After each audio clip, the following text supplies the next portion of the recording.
안녕하세요. 저는 출퇴근할 때마다 여기 읽어주는 사연을 즐기는 열혈 애청자 중 한 명입니다. 다른 분들의 이야기를 들으면서 위로도 받고 응원도 받곤 했어요. 그러던 중에 저 또한 비슷한 경험을 하게 되어 여기서 제 이야기를 들려드리고자 합니다. 저는 7살배기 아이를 둔 엄마입니다. 남편과 결혼한 후 아이가 잘 안 생겨서 다니던 직장도 그만두고 제 몸을 챙기기 시작했어요. 어렵게 얻은 아이였지만 한편으로는 경력 단절녀라는 칭호까지 얻어야 했어요. 그래도 아이가 있어서 그걸 충분히 할 만한 가치가 있었어요. 저는 이처럼 아이 육아와 가정을 위주로 해야 했지만 생활비를 모으는데도 노력했어요. 하면서 살다가 아이가 어린이집에 다닐 수 있는 나이가 되면서 저도 다시 일자리를 찾을 수 있게 되었어요. 경력 모자라는 엄마로서 사회는 매우 냉정했죠. 경력을 쌓으려고 노력했지만 면접에 대한 기회조차 얻지 못했어요. 제가 일자리를 찾기 위해 이력서를 제출하지 않은 곳은 없었습니다. 어렵게 취직한 곳은 유일하게 한 군데 있었어요. 그곳은 우유나 요구르트, 녹즙과 같은 건강음료를 배달하는 회사였어요. 이 회사는 배달은 물론 영업도 하면서 계약을 성사하면 보너스를 지급했어요. 그래서 저는 배달과 영업을 열심히 하면서 자본을 모아 우리 아이를 잘 키우기 위한 계획을 세웠어요. 아이를 위해서 못할 것도 없었어요. 영업이라니. 젊었을 때는 한 번도 생각해 본 적 없었는데 상황이 닥치는 대로 잘 해냈어요. 그런데 남편은 이런 제가 못마땅했더군요. 단순히 영업직이라거나 일자리가 보잘것 없어서가 아니라 제가 돈을 벌러 나가는 게 자체적으로 못마땅했죠. 아이, 몇 번을 다시 말하는 거야? 대체 그냥 집에서 계속 애를 좀 보면 안 되냐? 꼭 다 늙어서 이제 좀 쉬려고 하는 시간 나는 우리 엄마까지 불러다가 애를 보게 만들고 내가 돈을 벌어야 하냐고 내 월급이 작다고 시위하는 거야 뭔데? 남들은 와이프를 보고 나가서 일하라고 했는데 당신은 나가지 말라고 하시네. 아 그리고 아이는 나 혼자가 볼게. 당신은 밖에서 돈을 벌고 돌아오면 아이를 돌봐주는 일에 손 하나 까딱 안 하면서 지금은 나 혼자 독박 육아를 하고 있는 것 같아요. 그리고 어머니께서 먼저 이야기하셨어. 아이를 돌볼 테니까 지금부터라도 다시 일을 시작해보라고 내가 요청한 건 아니잖아요. 또한 당신이 월급이 작아서 내가 안 하던 일을 하는 거라고요. 이런 걸 잊었나 봐요. 나도 원래는 엄연한 직장 다니던 사람이었거든요. 당신이 이러다 보니 오히려 내가 일 그만둬야 했던 걸 후회하게 돼요. 당신의 어머님만 힘들고 나는 외출 후 아이를 돌보는 게 힘들지 않아요. 당신도 힘들기 때문에 애벌 생각 않고 집에만 오면 쉬는 거잖아. 참나. 엄마가 되어서 자식까지 후회된다는 얘기가 있더라고. 애가 엄마와 떨어져 있으면 유대감도 못 쌓고 나중에 잘못되면 너 후회 안 할 자신 있어? 자식과 유대감을 쌓아야 하는데 나 혼자인 줄 알아? 우리 아이는 아빠 없이 자라니 아빠라고 해서 유대가 많아도 되는 줄 알아? 당신처럼 어릴 때 말도 못 알아들고 손만 많이 가니까 애랑 놀아주지도 않고 봐주지도 않는 아빠들은 분명 있어. 그 아빠들 나중에 어떻게 되는 줄 알아? 본인들 많은 돈 하다가 말통하면 그때 가서야 갑자기 아빠 노릇 탄압하고 친한 척하고 가까워져 보려고 하는데 애들이 어릴 때부터 아빠랑 못 친하게 지내기로 했어요. 가까워지지 꼭 당신처럼 어릴 때는 애랑 놀아주지도 않던 인간들이 나중에 애가 자기한테 거리 둔다고 서운해하더라고 말해. 너 지금 다 말한 것 같은데 누가 보면 뭐 아주 육아 박선 줄 알 것 같아. 어제 TV에서 그러더라. 아빠들도 애랑 유대감 쌓아야 한다고 해. 아이. 근데 당신 입에서 유대감 소리가 딱 나올 줄이야. 그리고 당신보다 내가 낫겠지. 애가 방긋거릴 때 한두 번 데려가서 어를 줄이나 알 것으로 생각했고 울려고만 하면 불이 나나게 나한테 안겨졌던 거 내가 몰라. 자기네가 오는 거 달래줄 모른다고. 누구는 태어날 때부터 자란 줄 알아.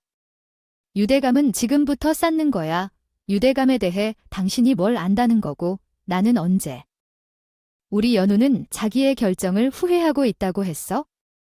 회사를 그만둔 결정을 후회하는 것 같았어. 얌전하게 얽매이며 나 자신에 대한 죄책감을 심어주려는 것은 그만하라. 남편은 내가 일하는 것도 불만스러워하고 아이를 돌보지 않는 것도 불만스러워하고 나의 엄마를 괴롭히는 것도 불만스러워했어요. 그렇다면 이 문제를 해결하기 위해 자신이 조금 더 고생해야 할 텐데 얼마나 이기적이고 싫어할지 몰라요. 그야말로 서로 이 이야기를 꺼내면서 몇 번이나 싸웠는지 알 수 없어. 하지만 내가 아무런 말도 못하고 참아만 있는 사람은 아니었기에 다행이지. 게다가 시어머니는 오히려 제 편이셔요. 경력 단절과 새로운 일자리를 찾는 것에 대해 힘들어하고 있어. 속상할 때마다 어머님께서 위로해 주시고 좀 더 알아보라 다독여 주셨으니 그 덕분에 저도 포기하지 않고 여기저기 계속 일자리를 찾아 다닐 수 있었고요. 그러던 어느 날 주문이 들어왔는데 주소지가 마침 남편의 회사였어요. 부서 이름을 들어보니 남편과 같은 사무실 사람은 아닌 것 같았어요. 괜히 회사에서 마주친다 해도 아는 척할 생각도 없었고 그 회사로 배달 가는 이야기를 해봤자 또 남편이 시비를 걸 것 같았죠. 안 봐도 벌써 어떻게 싸울지 머릿속에 그려졌어요. 그래서 저도 남편에게 말 안 하고 계약을 하러 갔죠. 남편이 일하는 부서는 6층에 있었어요. 제게 음료를 주문한 사람들은 2층 사람들이었고요. 층도 다르고 누가 마주치든 어차피 어찌할 수 없는 상황이라고 생각했어요. 제가 하는 생각은 영업을 하나라도 더 해서 우리 아이를 부족함 없이 키우고 싶었으니까 매일 점심 이후에 2층 직원들에게 음료를 배달하기 시작했어요. 배달을 한 지 일주일이 되었을 때 정말 화가 나고 참혹한 일을 목격했죠. 그날은 엘리베이터가 도착하지 않았었기 때문에 그냥 비상계단을 이용해서 올라가야겠다고 생각했어요. 이런 일이 가끔 있었거든요. 그래서 그날도 비상계단 문이 열리고 계단을 올라갔어요. 2층에 도착해서 문을 열려는데 바로 위층 계단에서 누군가의 목소리가 들렸어요. 하지만 이상하게도 짧게 들은 것만으로도 익숙한 목소리라서 저도 모르게 열려 있었던 손을 멈추고 가만히 있었어요. 남자와 여자가 작게 이야기를 하는 소리가 들린 거예요. 그런데 목소리가 정말 익숙했고 오히려 제가 너무 잘하는 목소리였어요. 바로 제 남편의 목소리였거든요. 근데 자기야 왜 꼭 비상 계단이야? 빈 사무실도 있을 텐데 갈 때 그만큼 많잖아. 왜 이렇게 불안한 곳에서 꼭 만나자고 하냐며 빈 사무실에 가면 복도에서 다 들킬 거야. 아니야 CCTV도 있고 사무실 문까지 잠궈놓고 들어가 있으면 누가 들어올 수도 있다는 생각에 주저하는데 그래도 귀여웠어. 겨우 가 나타나면 모두 의심할 텐데 그리고 언제 누가 나타날지 모를 때도 있어서 그랬어. 봐, 더 짜릿하고 재밌지 않아. 내가 사장딸인 걸 회사 사람들 전부 다 하는데 내가 오빠랑 이러고 있는 거 안다고 해서 누가 뭐라고 하기나 하겠어? 뒤에서 떠달라고 그래? 본능적으로 느꼈어요. 이 두 사람들이 지금 미래를 즐기고 있구나라는 거려. 저는 그대로 계단을 하나 더 뛰쳐 올라갔어요. 눈이 뒤집혔죠. 제가 쿵쿵거리며 올라가는 발소리가 들리자 이 두 사람들도 화들짝 놀라더라고요. 계단을 타오르니 두 사람들이 저와 눈이 딱 마주쳤는데 황급히 옷을 내리며 계단에서 일어나더라고요. 남편은 저를 보더니 화들짝 놀라 했어요. 당신이 여기서 뭐 하는 거야? 당신 뭐야? 저 여자가 당신 부인이야? 여기 녹즙 배달하러 다니나? 보세요. 여자가 가소롭다는 듯이 저를 위와 아래로 쳐다보며 피식 웃는데 어이가 없고 가짜 같네요. 더러운 것처럼 구겨지며 다른 사람의 남편이랑 연결돼 있는 주제에 누가 누구를 조롱하는지 이해가 안 가네요. 미쳤고 더러운 사람들이 회사에서 이런 짓을 하고 있어요. 더구나 그것들은 아주 당당하게 비상계단에서 스릴을 느끼며 바람을 쐬고 있어요. 그 자리에서 남편 놈을 곧바로 귀찮게 하고 사타구니를 발로 차버렸어요. 그러고는 자신이 사장의 딸이라며 거들면서 기고만장하게 여자에게 돌진했네요. 머리카락을 한 번이라도 잡아 휘둘려버릴 생각을 한참 나누니까 신랑이랑 불화가 있던지 아래에서 몸부림치는 남편이 되려 했었나요? 엉거주춤 일어나 저를 멸치하더니 소리를 지르더군요. 당장 떨어지지 못해서 너랑 곧 이혼하려고 했어. 주저도 모르고 애 좀 나왔다고 유세 부리는 너랑 내가 결혼 생활을 계속할 필요가 없지? 나이가 있으니 사랑해. 우리 사랑 사이고 너랑 정리할 생각이었어. 이 사람 여기 회사 사장님의 딸이야. 니까지게 먼 얘 머리채를 잡아. 아, 나도 곧 여기 사장이 될 모험이라고. 이제 구질구질 녹즙 따위 배달하면서 사람 쪽팔리게 만드는 너 같은 여자나 살아주는 것도 영영 끝이야. 끝. 그렇지 않아도 조만간 이유나 저거 하려고 했는데 오늘 이렇게 된 김에 잘 됐다. 너도 어차피 마음도 나 남자 껍데기만 붙들고 살 것이야. 생각 없을 거야. 깔끔하게 이혼하자. 뭐가 어째 살아? 내가 애를 낳았다고 유사를 떨어냈냐? 진짜 유세가 뭔지 제대로 보여줘. 내가 애 낳았다고 손 하나 까딱 않고 임신 기간 동안 너를 부려먹었지? 돈 많이 벌어와라고 난리도 쳤어. 너한테 무슨 유세를 떨었다는 거지? 너 자격지심 있어? 게다가 지금 제정신이야? 내 애한테는 어떻게 설명하려 해? 아빠가 엄마 말고 다른 여자랑 사랑에 빠져서 엄마랑 너를 버렸다는 걸 이야기할래? 우리 연호 6살인데 크면 이해할 거야. 세상에 어떻게 평생 한 여자랑만 사냐? 그것도 너. 같은 중에서 내가 얘랑 평생 한 여자랑만 살아도 살 거야. 너랑 살 이유가 없잖아. 너도 눈 있을 거 아니야? 지금 너랑 얘를 봐봐. 이왕 이렇게 되었으니 더 질질 끌 필요도 없어. 이것도 하늘에서 너랑 얼른 이혼할 수 있게 계시를 내려주신 거 아니겠냐? 그러니까 이번 주 내로 이혼하자. 이혼 서류를 작성해서 제출하자고. 자기야. 머리 괜찮아? 아파. 자기야, 자기 와이프 어쩜 저렇게 우악스러워? 아, 진짜 머리 다 뽑히는 줄 알았어. 자기, 거기는 괜찮아. 진짜 가만 안 둬. 너 진짜 미쳤니?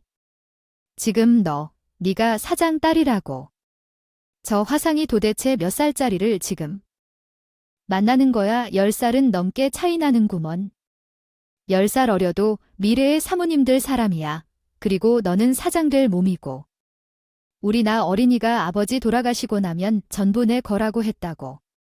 와, 정말이 정신 나간 인간이 말하는 걸 듣고 있는데 저한테는 이혼하자 고래고래 소리를 질러대면서 한 손으로는 불륜녀를 감싸고 보는 내내 역겹더라고요. 어이도 없어 말도 안 나왔어요. 그러면서 또 한편으로는 웃겼죠. 주제도 모르고 애 낳았다고 유세를 떤다는 둥 막말을 서슴지 않고 내뱉었는데 사실 주제도 모르고 설치는 건 죄가 아니라 남편 놈이었거든요. 본인이 누구 덕에 지금 이 회사를 다니며 꼬박꼬박 적지 않은 월급을 받고 있는 것입니다. 있는지 모르겠지만 사실은 회사 사장님께서 제 어릴 적에는 부모님과 친하게 지내시던 분이셨어요. 부모님께서는 제 동네에서 금은방을 하시고 사장님께서는 그 옆에서 복덕방을 운영하시던 분이셨죠. 우리는 동네 이웃이었고 당시에는 그 동네에서 가장 일찍 태어난 아이가 바로 쟤였어요. 그래서 제게는 동네 사람들 사이에서 많은 사랑을 받았고 특히 그 아저씨가 저를 정말 아름답게 여기셨어요. 제가 아저씨를 따라다니며 잘 따랐고 부모님께서 어려운 일이 생기면 복덕방 아저씨가 잠시 가게를 보면서 같이 챙겨주시곤 했어요. 그래서 저에게는 마치 삼촌 같은 존재셨어요. 어느 날 아저씨께서는 복덕방을 정리하시기로 결정하셨어요. 복덕방을 운영하시면서 모아둔 자금으로 작은 사업을 시작하겠다는 말씀이신가요? 시작했다가 그 회사가 성공을 거뒀고 아저씨는 중소기업 사장님의 자리까지 오르셨다는 거네요. 그 당시 아저씨의 나이는 20대 초반쯤이었죠. 얘야, 유정아, 너 아저씨 회사에서 일 좀 해보러 올래? 아저씨가 잘 가르쳐 줄 거야? 아, 그래도 그 동네에서 나를 가장 좋아했었잖아. 아저씨가 뭐든 힘든 일 시키지 않을 테니까. 괜히 다른 회사 가서 고생하다가 꾸준히라고 힘들어하지 말고. 어휴, 연줄이라는 게 다 뭐야? 아니에요. 나는 아는 사람과 일하면 괜히 민망하고 부끄러워서 신경 쓰여서 제대로 일을 못해요. 아저씨한테 민폐를 끼칠까 봐 걱정돼요. 마음만 받겠습니다. 아저씨, 괜찮아요. 가만히 보면 너도 참으로 야가 빠진 구석 없을 정도로. 삶이 참 힘들 것 같지 않아요. 잘 되어서 영광을 받겠죠. 어릴 때부터 우직하게 살아왔어서 미련이라 불려도 좋잖아요. 아저씨는 더욱 우직한 미련이 좋다고 생각해. 성실하고 깨부릴 줄 모르셔도 좋아요. 회사가 잘 되고 있으니 일하러 들어와 달라는 이야기를 종종 하셨죠. 하지만 제가 그 일을 할 수 있거나 아는 분야가 아니어서 걱정되고 부담스러웠어요. 괜히 들어갔는데 일을 시켜봤더니 일도 잘 못하고 민폐만 끼치는데 어떻게 해야 할지 모르겠어요. 나도 아저씨 만나면 민망하고 부끄럽잖아요. 아저씨도 아는 사이니까 다른 직원들을 제외한 채 뭐라 하시거나 그럴 수도 없을 거고요. 서로가 불편해질 수도 있다는 생각에 적당한 거리를 좀 주기로 결정했어요. 그런데 아저씨가 딸 어학연수 겸해서 해외로 잠깐 가실 거라는 얘기를 했어요. 우리 딸이 이번에 초등학교에 입학하는데 아이가 미국에서 학교를 좀 보면 좋다는데요. 그래서 아이가 영어를 잘하면 좋다고 생각해서 중학교 졸업까지 가르쳐 보려고요. 만약 유정이도 시간이 되면 오래 오라고 말해주셨어요. 그리고 비행기 값은 아저씨가 지원해 주시겠다고 해요. 걱정하지 마세요. 아는 사람이 있는 때 놀러 와봐요. 마음도 편해지고 걱정도 덜어질 거예요. 저희 아저씨는 딸 어학연수를 목적으로 미국에 갔다가 10년 정도 동안 연락이 끊겼던 적이 있어요. 그때 나는 남편을 만나 결혼했어요. 아저씨는 그 당시 멀어서 직접 오실 수 없었지만 부모님 통해 제 결혼 소식을 들으셨어요. 그 후 아저씨는 저희 부모님을 통해 축의금을 보내주셨어요. 제 남편은 작게 시작한 사업이 크게 번성하여 부자가 되셨는데 아저씨는 동네 친구로서 부모님에게 축의금을 예상치 못하게 곧바로 보내주시기도 했어요. 이 정도만 얘기했어요. 여보세요. 저는 어릴 적 초등학생이었을 때 살던 동네에 복덕방 아저씨가 있었습니다. 우리 부모님이 세탁소를 운영하는데 옆집에는 복덕방이 있었죠. 그 아저씨께서는 저를 정말로 아주 예쁘게 대해주셨어요. 그 동네에서 제가 태어난 처음 아이였기 때문에 많이 사랑받고 자랐는데 그 아저씨가 저를 가장 아름답게 여기셨어요. 그런데 요즘에는 그 아저씨가 미국으로 이사를 떠나셨다고 하더라고요. 그럼에도 불구하고 아저씨는 저를 잊지 않고 축의금을 보내주셨다고 해요. 아저씨 정말 멋지시죠? 그 아저씨는 미국에서 사셨다면 부자일지도 모르겠네요. 본래는 복덕방을 운영하시다가 정리하시면서 작은 사업을 시작한 건데 그 일이 정말 잘 풀려서 회사 규모가 엄청 커졌고 이제는 훌륭한 사장님이 되셨다고 하네요. 모양은 살짝 다르더라도 와서 어떻게 일할 생각이 없냐고 말해주시던데 하지만 나는 싫다고 했어. 왜냐면 나 하는 건 좀 달라 보일 듯한데. 아이고, 누가 그렇게 일할 생각이 없느냐? 우리 회사에서 일하게 해달라고 하면 좋겠다. 지금 너무 힘들어. 사장도 정말 거지 같고 도대체 왜 사원들을 어떻게 대하고 있는지 모르겠어. 이번에 우리 연휴가 조금 있으면 보너스도 안 주려나. 돈이 없다고 맨날 회사에 돈이 없다고 말해. 직원들을 야근하게 해도 알 것 같지만 야근 수당도 안 주고 택시 타고 집에 어떻게 돌아가라고. 택시비가 한두 푼도 아니거든. 아이고, 결혼하게 되면 우리도 일해야 될까요? 아기를 낳아야 하는 상황인데 회사가 안정적으로 자리를 잡아야 할 필요가 있을 텐데 사장님의 운영 능력이 부족해 큰 문제네요. 그래서 당신에게 고생을 시키지 않으려면 내가 열심히 일을 해야겠지만 당신도 내가 이런 직장에서 일하는 것에 대해 많이 불안해하고 있다면 그것에 대해 미안해요.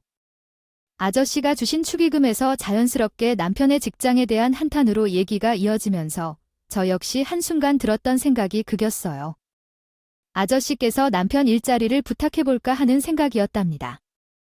결혼을 한 후에 이런 생각을 하게 되니 갑자기 염치가 없어진 것 같아요.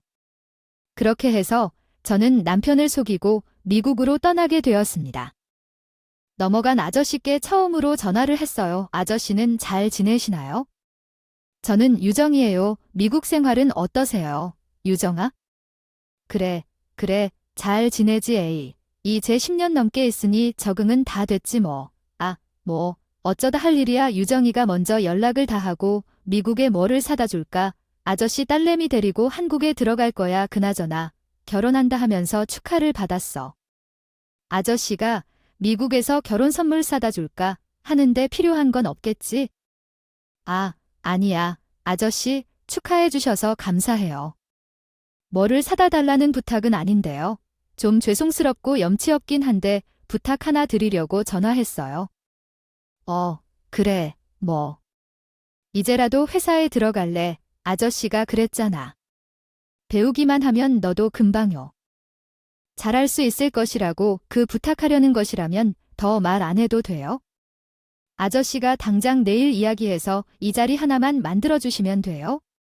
내가 널 얼마나 오랫동안 봐왔는데 너처럼 성실하고 착한 인재라면 우리 회사가 얼른 모셔가야지. 아저씨, 그럼 제 얼굴 보고서 저 말고 제 남편 면접 한 번만 봐주실 수 있으세요? 제 남편도 제만큼 성실해요. 지금 다니는 회사가 너무 불안하고 결혼하면 곧 아기도 가졌으면 하는데 남편의 회사도 불안해서 이렇게 염치 없이 부탁을 드립니다. 유정이 남편. 그래, 그럼 내가 한번 면접 자리 만들어 볼게요. 근데 정말 괜찮은 친구니? 네, 그럼요, 아저씨. 정말. 이 은혜에 대해 어떻게 보답해야 할지 고민이 돼요. 한번 거부한 걸 알면서도 부탁이 있을 때에는 내가 제 남편에게 면접을 도와달라는 부탁이 아닌가 싶어. 유정이는 너를 어릴 적부터 주시했지만 내가 나에게 아쉬운 소리를 한 적이 있거나 부탁을 한 적이 있었을까? 그런 말 없이 살던 사람이 하는 부탁에는 분명한 이유가 있을 텐데 그렇게 생각해. 그래서 그런 부탁을 해서 너무 걱정하지 말고 사람이 더 필요했던 타이밍이었기에 부탁을 들어줬어요.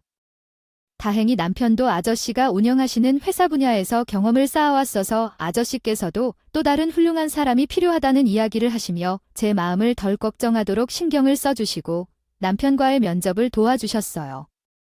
그렇게 남편이 지금 회사에 다니게 된 거예요. 저는 이런 파렴치하고 주제도 모르는 남편의 인생을 이제 그만 원래 자리로 돌려놔야겠다는 생각이 들었어요. 두 연놈을 노려보며 바로 휴대폰을 들어 아저씨에게 전화를 걸었어요. 전화를 걸면서도 아저씨께 얼마나 죄송했는지 몰라요. 부탁해서 제 남편을 취직시켜달라고 해놓고 그놈이 아저씨 딸이랑 불장난을 하는 꼴을 또 이실직고를 해야 했으니 말이에요. 그렇다고 속일 수도 없는 노릇이었죠. 아저씨께서는 불행인지 다행인지 모르겠지만 금방 전화를 받으셨어요. 저는 그 자리에서 우리 모두가 들을 수 있도록 스피커폰을 켜고 큰 목소리로 하여 이야기를 했어요. 이야기했지요. 아저씨 잘 지내시죠? 저는 유정이에요. 유정아. 오랜만이네. 고래고래. 아저씨는 잘 지내지요? 너는 어때? 연우는 잘 크고 있고, 연우가 어느 정도 금연을 넣어도 다시 작업을 해봐야 한다고 말하지 않았어. 이제는 사양 말고 아저씨 회사에 들어오세요. 배우기만 하면 너도 금방 잘할 수 있어요. 아니에요, 아저씨.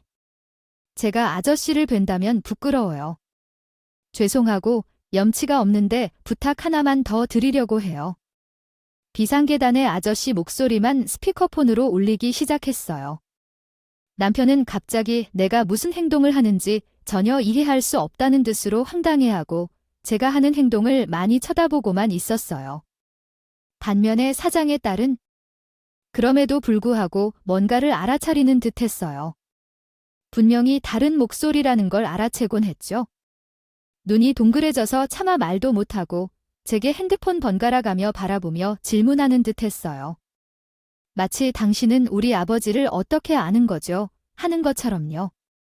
그러더니 잠시 후 남편이 조용히 속삭였어요. 자기야, 자기 와이프가 무슨 짓을 하는 건지? 녹즙을 배달하는 사람이 아니라? 그 여자가 지금 당신 핸드폰으로 이야기 중인 사람이 우리 아버지 같다고 하더라. 그리고 우리 아버지와 당신의 관계를 아는 듯해. 자기야, 그게 무슨 소리야? 저 여자가 어떻게 우리 아버지의 번호를 알았지? 아니면 나도 사장님과 직접 통화해 본 적 있냐? 손에 꼽는데 이러지만 진짜 누구랑 통화하고 있어요. 박유정 씨, 요란을 부리지 말고 순순히 이혼을 해주라고 요청했는데 왜 또 무슨 쇼를 하는 건가요? 아무리 난리를 쳐도 이 회사는 내 것이라고 말한 바 있으니까? 지금 이야기는 제 남편이 하는 이야기를 들으셨나요? 이게 제 전화 드린 이유인데 제가 살면서 아저씨께 처음 부탁드렸던 일을 기억하실 거예요. 제 남편 면접 한 번만 봐달라고 부탁했던 거예요. 결혼도 하게 되었지만 남편이 자리도 못 잡고 불안해하고 있었잖아요. 여기까지 말씀드리면서 남편 놈도 제 아버지 딸과 같은 표정이 되더라고요. 이제 상황이 어떻게 흐르고 있는지 파악하시겠죠? 물론 아직 제가 그 사실을 알고 계셨는지 알 수 없겠지만 당신이 어떻게 회사 사장님을 당신의 아버지로 알고 있는지는 아직 모르겠습니다. 당연히 내가 너한테 그렇게 하라고 부탁할 때 둘 사이에는 적이 아니라고 해도 한석호를 거절했는데 오랜만에 연락해 요청한 게 그런 거였잖아. 제 남편 면접 한 번만 봐달라고 부탁한 건 얼마나 웃기고 대단한지 몰라. 아직도 가끔 그 상황이 생각나니까. 하지만 너가 왜 갑자기 그 부탁을 물어보는 거지? 내가 부탁했던 건 물어보려고 한 건데 안 될 것 같아. 제 남편이 여기서 아저씨와 불렸을 때 어떤 짓을 저질렀는데 나는 아저씨의 회사에 그런 문제를 일으킬 생각으로 제 남편의 면접을 부탁한 적 없어. 그래서 지금 발생한 상황에 대해 너무 죄송하고 지금이라도 제 손으로 함께 해결하고 싶어. 똥을 치우려고 생각해서 부탁드리는 거예요. 그게 무슨 혹시 불순한 짓이라는 게 유정이라니? 남편 놈이 내 딸이랑 그렇고 그런 사이인 거야? 즉, 그런 뜻이야. 아니지, 유정이 아니야. 내 딸이야. 지금 10살도 훨씬 넘었고 그것도 유부남이랑 할 짓이 없어서 바람을 피우고 있다는 거야? 네, 아저씨 말이 사실이에요. 또한 오늘 그걸 목격했어요. 저도 아저씨 딸은 처음 봤는데 참 이쁘게 큰 아이가 유부남이랑 이런 일을 하고 있다니 너무 기이하고 코를 막혀요. 어이가 없는데 아저씨가 와서 혼을 좀 내셔야 될 것 같아요. 아빠, 불순한 사이 그런 거 아니에요? 우리는 사랑하는 사이야. 이 사람이 저 여자랑 이혼하겠다고 이미 이야기했어요. 저 여자가 일부러 이혼을 안 해주겠다고 버티는 거라고 아빠 말을 믿지만 아빠가 저 여자와 어떻게 아는 사이인지는 모르겠지만 저 여자가 이상한 사람이에요. 도저히 제가 전한 소식을 믿을 수 없었던 아저씨가 어버버하며 상황을 파악하려고 애를 쓰고 계셨고 더 설명을 하려던 저를 막고 나선 건 아저씨의 딸이었어요. 아저씨의 딸은 제가 쥐고 있는 휴대폰을 대고 고래고래 소리를 지르면서도 제 손에서 핸드폰을 뺐다가 바닥에 떨어뜨리는 행동을 하고 있었어요. 긴날엔 너 지금 유부남이랑 놀고 있다는 걸 입으로 밝히는 거야? 내가 너 그렇게 하지 말라고 하니까 나와서 길러 넣어줘. 알아, 내가 너 이렇게 막 살라고. 연습을 했고 힘들게 돈을 벌어서 내가 지원해준 줄 알아. 어찌 된 것인지 너는 나이를 먹어도 변함이 없어 대체 언제 철들까? 어디서 할 일이 없어서 가정이 있는 남자를 만나 아빠 농담 아니야? 나이가 들매 따라 사람이 진짜로 사랑해줄 사람을 사랑하고 자기야. 얘기 좀 해봐. 죄송하지만 제 남편은요. 여기 사장 자리까지 꽤 찰 생각으로 꿈에 부풀어 있던데요. 의도가 좀 불순해 보여서 한시라도 빨리 알려드리는 거예요. 아저씨도 아까 들으셨을 거예요. 본인이 여기 사장이 될 사람이라고 벌써부터 김칫국 마시던 소리예요. 제가 처음에 사실 아저씨 따님이랑 제 남편이 애정 행각을 펼치고 있자 보자마자 뛰어와 머리칼을 잡았어요. 그런데 남편이 그러더라고요. 얘가 누구의 딸인 줄 아느냐고 건드리지 말라고 한 말이었어요. 사장의 딸이고 나는 곧 사장님들의 몸이라고 하던데요. 아저씨, 아시겠죠? 저희 연우가 이제 말을 시작했어요. 제 남편은 이런 놈이에요. 처자식이고 뭐고 눈이 뒤집힌 채로 문제는 아저씨 뒤통수까지 치고 회사까지 넘보고 있었다는 거예요. 그것도 아저씨 딸이랑이요. 아저씨 완전히 눈을 떠 코베이시를 뻔했어요. 그걸 알았는데 제가 어떻게 이걸 소개할 수 있겠어요?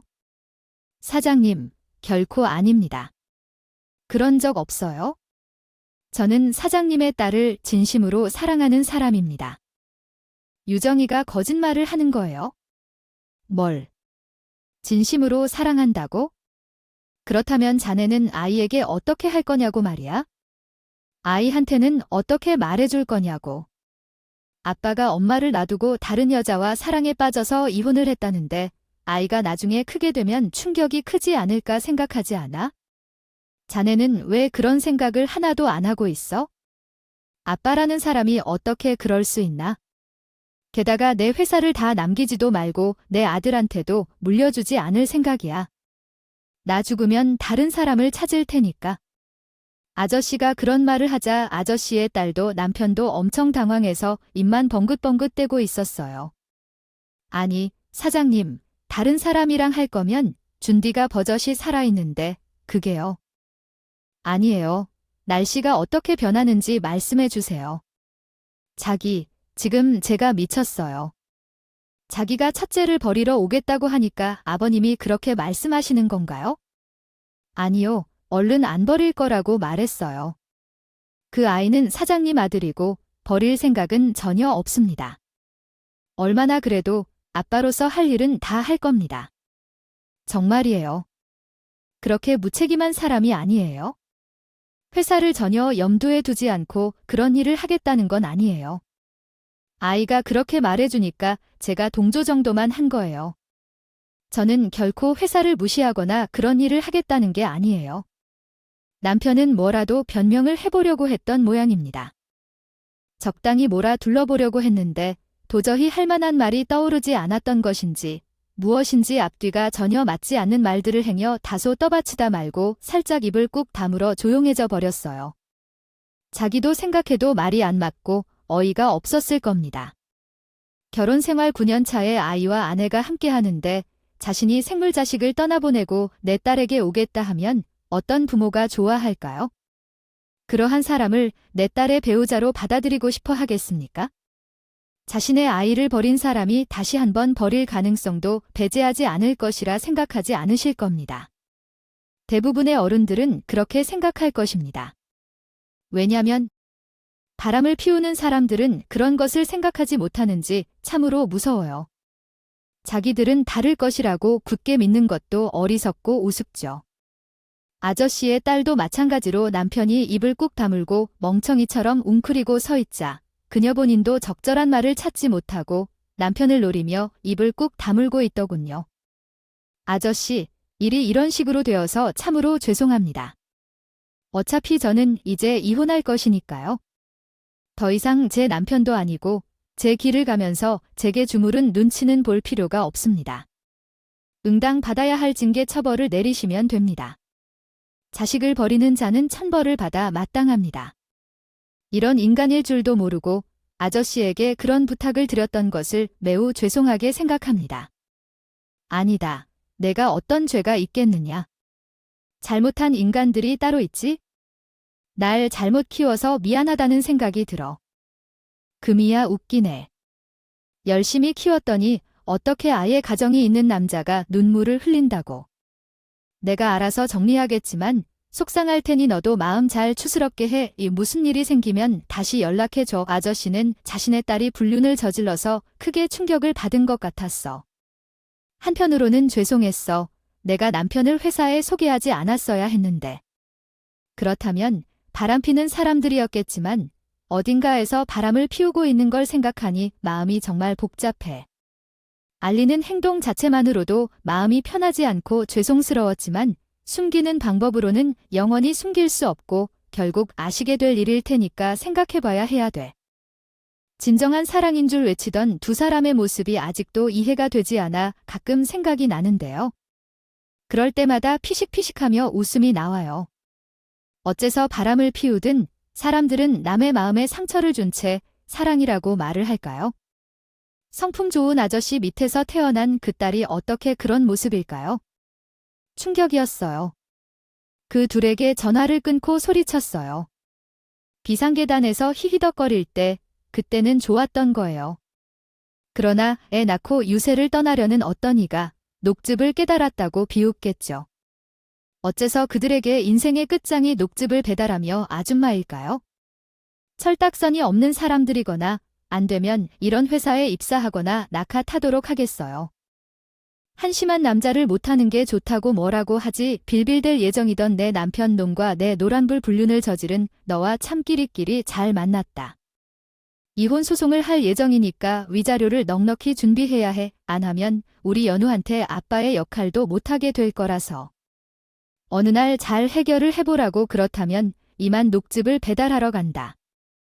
양쪽 다 평생 좋은 식사를 하고 행복하게 살아라. 다른 남자나 여자를 만나서 문제를 일으키지 말고. 멀어지는 남편을 보며 이렇지도 저렇지도 못하는 그 여자와의 관계에서 허우적거렸어요. 나는 그 길로 아이를 데리고 친척 집으로 왔어요. 부모님께도 이 사실을 전부 말했어요. 우리 어머니도 그 사실을 바로 시어머니에게 전달하라고 요구하셨어요. 시어머니가 남편에게 몹시 화를 내셨대요. 난리를 치셨다며 제가 살던 집에 있는 골프채까지 꺼내어 휘둘렀다고 합니다. 유정아, 내가 아들을 잘못 키워도 한참 잘못 키웠다. 내가 너에게 면목이 없어 내 아들에게 부족한 게 아니라 너는 어떻게 도와줬는지 내가 얼마나 잘하는데. 염치 없어서 이혼을 참아달라고 말조차 못하겠다. 내가 이 사람에게 이야기했어. 내게 찾아가서 무릎 꿇고 사과할 것이고 마음을 조금 풀고사도 너에게는 내가 다시 전화드리겠다고. 시어머니는 이후에 진심으로 우리 엄마부터 전화를 드려 아들을 잘못 길렀다고 사과하셨어요. 잘못은 남편에게 있었지만 시어머니는 더 열심히 사과하셨죠. 그러더라도 그날 진짜로 남편이 찾아왔어요. 골프채를 휘둘러 제 엄마를 깜짝 놀라게 하고 겁먹게 했는데 뜻밖에도 우리 친정집으로 찾아와서 나를 보자마자 무릎을 꿇었다고 해요. 유정아, 내가 정말 잘못했어. 한 번만 용서해줘. 아니면 적어도 다시 생각할 시간을 주라. 그런 말을 했는데 소속만큼이면서도 어떤 상황에서 나를 이해해주면 안 될까? 이젠 회사에도 못 가게 생기고 있다는 말이야. 지금 징계위원회도 열려 있어서 계속 왔다 갔다 하며 살각 질린다. 책상도 떨어지고 이젠 그쪽 어깨는 발도 못 뛰어. 제발, 제발 이렇게 부탁할게. 우리 연어 하나도 잘 키울 것이라고 약속했는데 배달하고 영업하며 버둥거리던 나를 그렇게 보고 있는 내 불륜 중인 여자친구와 함께 조롱해야 할 때도 있었어. 나는 하루 종일 붙들고 있는데 내가 추천한 회사에 들어가서 뒷짐을 졌다는 거였고. 그렇게 해놓고 이제 내 길이 막혔으니까 소송이라도 제발 아끼어 주라는 거야? 여기까지. 지금 와서 내 사정을 설명하려는 거냐? 차라리 아버지는 하게 해달라고 부탁했어야 했다면 내가 최소한의 양해를 해줬을 텐데. 너 정말 잘하는 게 뭐냐? 실망스럽다. 내가 이런 인간 때문에 경력을 포기해야 되고 나가야 되는 건 진짜 꼴 보기 싫다. 여보, 내가 잘못했어. 그게 아니라 그런 의도는 아니었어. 내가 이제 진짜 생활비까지 너무 부족해질 것 같고 연우가 학교 가면 가방도 살 수 있을지 모르니까요. 옷도 사줘야 할 텐데 내가 그 정도도 못하게 되면 너무너무 우리 연우가 불쌍하니까. 우리 연우가 불쌍한 걸 생각하였으면 바람을 피웠으면 안 됐잖아. 진짜 내가 성인도 아니고 이제 고작 1살이야. 다 살 말 다 알아들이고 엄마 아빠의 감정도 다 아는 애라고. 넌 진짜 애에게 못할 짓을 했어. 넌 정말 아빠가 아니야. 나쁜 놈이야. 연우가 얼마나 상처를 받을지 생각도 안 하였지. 너 같은 사람이 무슨 아빠냐고. 넌 진짜 사과해도 재능이 없어. 내가 너희 엄마 얼굴 보고 순순히 이혼해주는 거야. 위자료도 엄청 나가고 싶은데. 재산 분할과 양육비만 청구할 거라서 너의 죄값은 지금 내게 지급하길 생각해야 한다. 그래서 나도 어떻게 될지 몰라서 우리 어린이들이니 어른답게 돈으로 해결하자는 게 어떨까? 염치 없이 싸게 빌어드는 남편에게는 시어머니 얼굴이라도 보고 순순히 이혼해주겠다 했어. 재산 분할과 양육비는 알아서 내놓아야 한다는 으름장도 나오지 않아서 내버려둔 채였고요. 그 이후에 유지해 주었던 게 그 회사에 녹즙 배달하러 다닌다는 이야기를 들었던 다른 아주머니들에게 함께 했었던 거야. 개척했던 모양이어서 다른 아주머니 한 분이 그 건물에 배달 다니느냐고 하시더니 그 회사 사장 딸이랑 불륜 사이였는데 비상계단에서 바로 걸려서 유부남도 잘렸고 사장 딸도 쫓겨났다고 이야기했으니 은밀하게 고소하고 있다더라. 아마도 그쪽에서. 업계에서는 완전히 찍힌 것 같아요. 직장인 어플 같은 거에는 소문들이 돌고 있어서 하다 보니 암암리에 누구인지 아는 사람들은 다 알 것 같았어요. 그러다 보니 같은 업계로 일하면 이직하기 어렵겠죠. 박봉이고 대우도 거지 같았던 원래 업계 쪽으로 돌아간 것 같았어요. 어떻게 보면 본인을 위해 제 경력을 희생했던 것에 대한 보답으로 느껴졌어요. 본인 경력을 인정받지 못하고 두 번째 기회조차 주어지지 않은 것은 얼마나 서글픈 일인지. 이제 전 남편도 좀 깨달았을까요?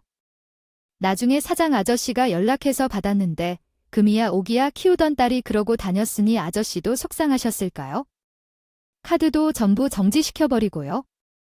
원룸 하나를 구해주면서 쫓겼다더라고요. 내 힘으로 돈을 벌어먹고 살아보라고요?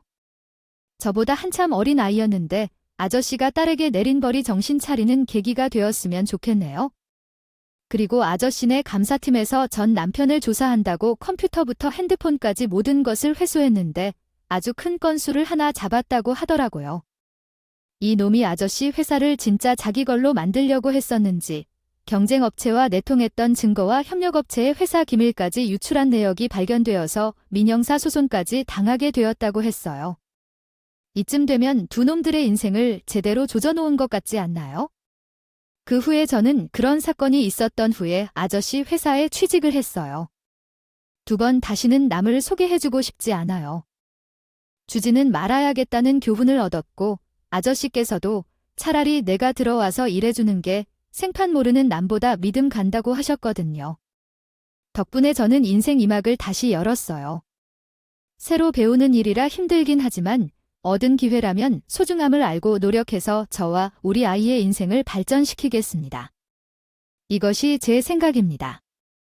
흔하디 흔한 불륜 이야기일 수도 있겠지만 실제로 겪어보니 흔하게 받아들여지지는 않는다는 것을 알게 되었어요. 이야기를 들으시는 분들은 이런 일을 겪지 않도록 하셨으면 합니다. 언제나 탄탄하게 걸으시며 행복한 삶을 살기를 바라며 여기까지만 해주겠습니다. 제 이야기를 들어주셔서 감사합니다.